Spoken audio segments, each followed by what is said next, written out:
Eu vou continuar a aula, ou pelo menos tentar continuar, e aí, se de repente vocês não conseguirem assistir no momento correto, assiste a posterior. Tá. Muito bem, gente. Então, eu já falei sobre crescimento, maturação, maturidade fisiológica e maturidade horticultural. Então, entra agora a pergunta número 3. Qual a diferença entre maturidade fisiológica e maturidade horticultural? Pronto, vamos entrar no amadurecimento. No amadurecimento, ocorrem sínteses e degradações correspondentes ao processo de formação de sabor e aroma característico ou ideal de determinado produto, que é um fruto ou hortaliça. Então, amadurecimento, por definição, é uma série de processos que ocorrem no final do desenvolvimento e que resultam em características estéticas e de qualidade, evidenciadas por mudanças na composição, coloração, textura, sabor e aroma. Isso fica muito claro ao observar que um fruto, enquanto imaturo, ele é verde. Quando maturo, ele muda de cor, vai ficar amarelo, laranja. Um fruto, quando imaturo, é ácido. Quando maturo, ele vai ficar mais adocicado. E assim sucessivamente. Um minuto.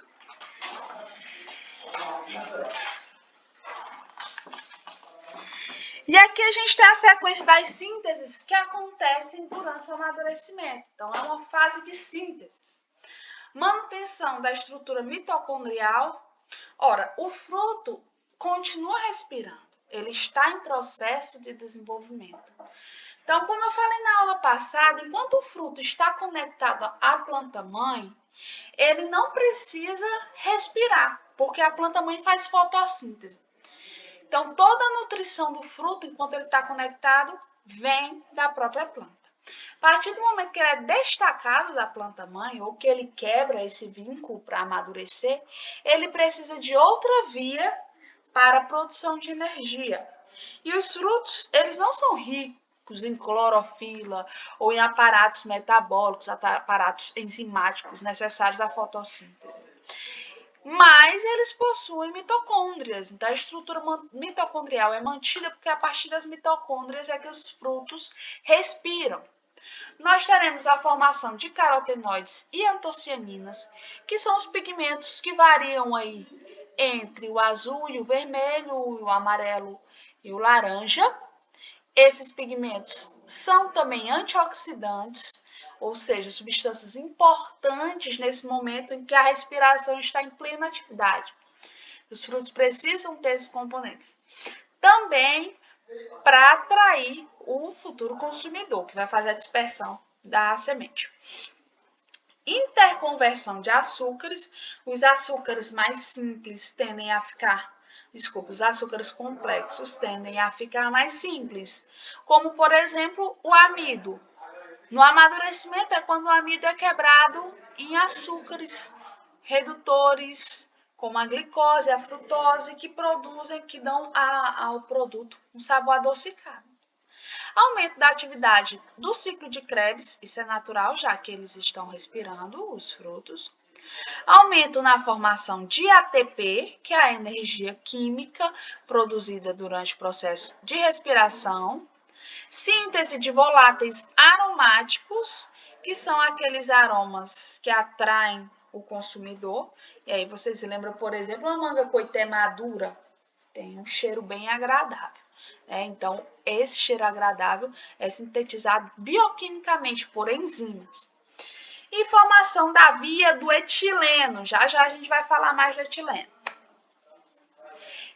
Quanto à degradação, na degradação a gente tem a hidrólise do amido, que eu falei na síntese, mas aqui na degradação. Destruição de ácidos, a depender do fruto. Por exemplo, se nós estivermos trabalhando com um abacaxi, a gente viu no início da aula que o abacaxi tende a ficar mais ácido, enquanto que uma laranja fica menos ácido. E aí vai, depende do fruto. Banana também. A banana é menos ácida e tende a ficar mais ácida com a formação do ácido málico, e dá o sabor agradável da banana. Então, vai depender do fruto. Inativação de fenólicos. Muitos fenólicos são também substâncias deterrentes que afastam o consumidor. Vou dar como exemplo o tanino do caju. O caju verde ele é riquíssimo em tanino. E esse tanino torna o fruto intragável. A partir do momento que ele amadurece, os taninos reduzem e o caju fica doce, agradável. Tanino é um composto fenólico, tá?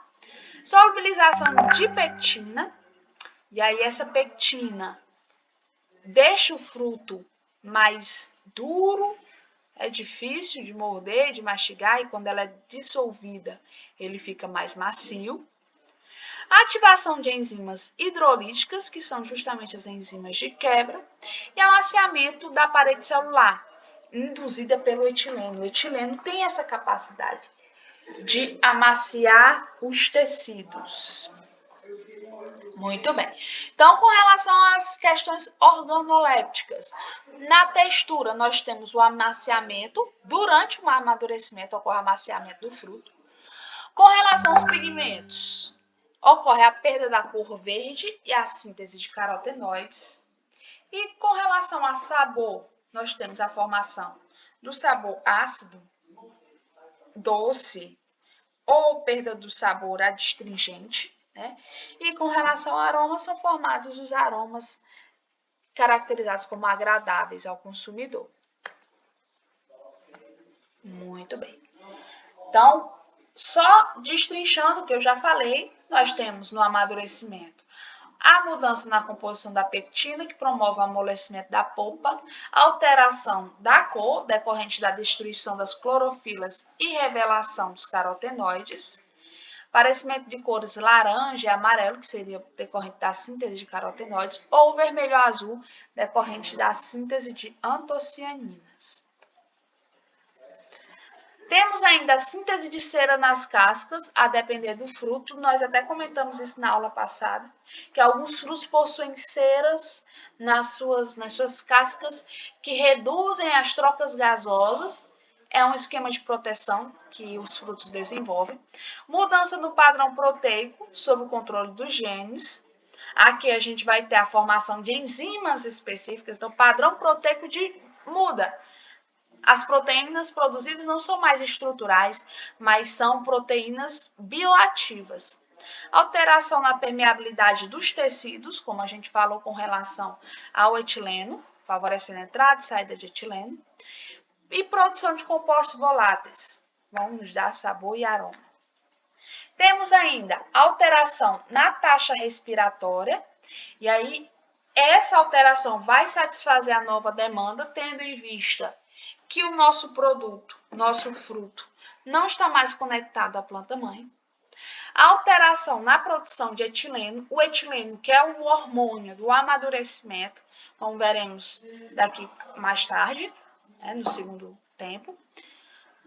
Alteração na composição dos carboidratos insolúveis tendem a se tornar carboidratos solúveis que retêm maior quantidade de sabor doce, como é o caso da frutose e da glicose, bem como a alteração nos ácidos orgânicos, que podem ser qualitativas e quantitativas. Muito bem. Então, aqui nós temos diferentes frutos em seus estágios de amadurecimento.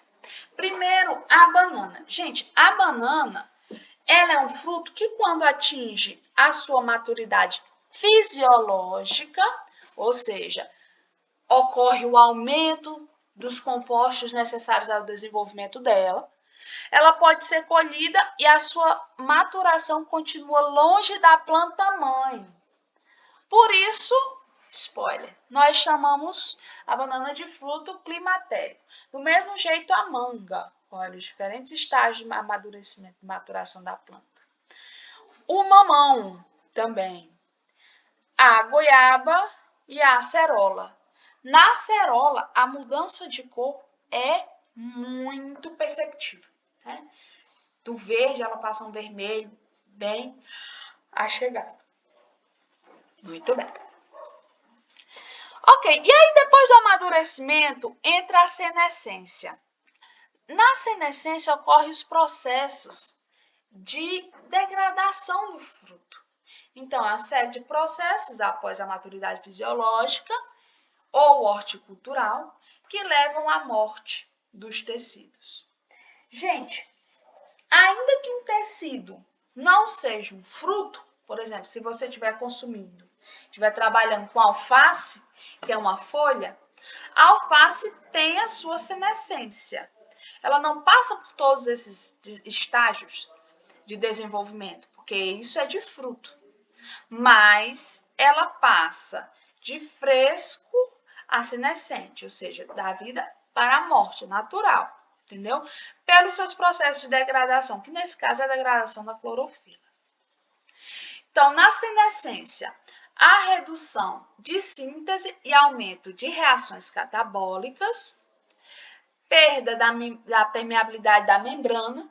Agora, se vocês se lembrarem de um fruto senescente, fruto degradado, quando ele está lá no final, ele fica seco. Primeiro ele fica molhado, mole, até que ele seca. Essa morte final.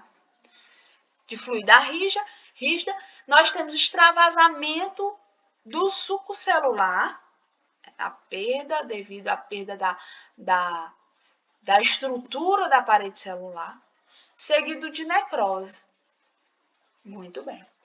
Então, gente, como eu já falei, já perguntei, mas comentando de novo, nós temos a maturidade fisiológica e horticultural. A maturidade fisiológica é o momento em que o fruto pode ser colhido e ele vai continuar o seu amadurecimento independente da planta-mãe. Isso se for um fruto climatérico. Nós vamos ver daqui a pouco o que é, mas é um fruto que amadurece longe da planta-mãe. A maturidade horticultural é o estágio do desenvolvimento onde o fruto possui os pré-requisitos para utilização pelo consumidor. Então, gente, a maturidade horticultural pode ocorrer no crescimento, na maturidade fisiológica, no amadurecimento, eu vou mais além. Pode ocorrer na senescência também. Por exemplo, no crescimento, quando nós colhemos um alface, ele é colhido no período de crescimento. A sua maturidade horticultural é no início. Vou mais além, falando de fruto. Milho. Tem os mini milhos, não sei se vocês já viram, mini milhos que você compra em conserva, que seria um milho só fecundado. Ele não cresceu, não chegou nem à maturidade. Nós temos o milho verde, que é colhido lá naquele momento da maturidade. Quando o milho atinge a sua maturidade fisiológica, ele entra no amadurecimento e a gente colhe para ração, que é aquele milho maduro que a gente destina ao gado. E aí, depois você põe um milho para secar e ele é vendido como semente, ele está na senescência. Entendeu? Então, existem diversos momentos em que o produto pode ser colhido. Mas os cereais, de maneira geral, são colhidos na senescência. Você seca um produto, um feijão, por exemplo, para consumir. Então, ele morreu, a semente está, o grão está morto, entendeu? Agora, dá para consumir ele imaturo também, como é o caso do milho, como é o caso do milho verde, né? Do mini milho também, do quiabo, do limão. Limão é colhido antes de ele ficar maduro. Limão maduro não é muito interessante para o comércio. E assim sucessivamente. Vocês vão lembrar de diferentes produtos que podem ser comprados e consumidos nesses diferentes estágios, tá?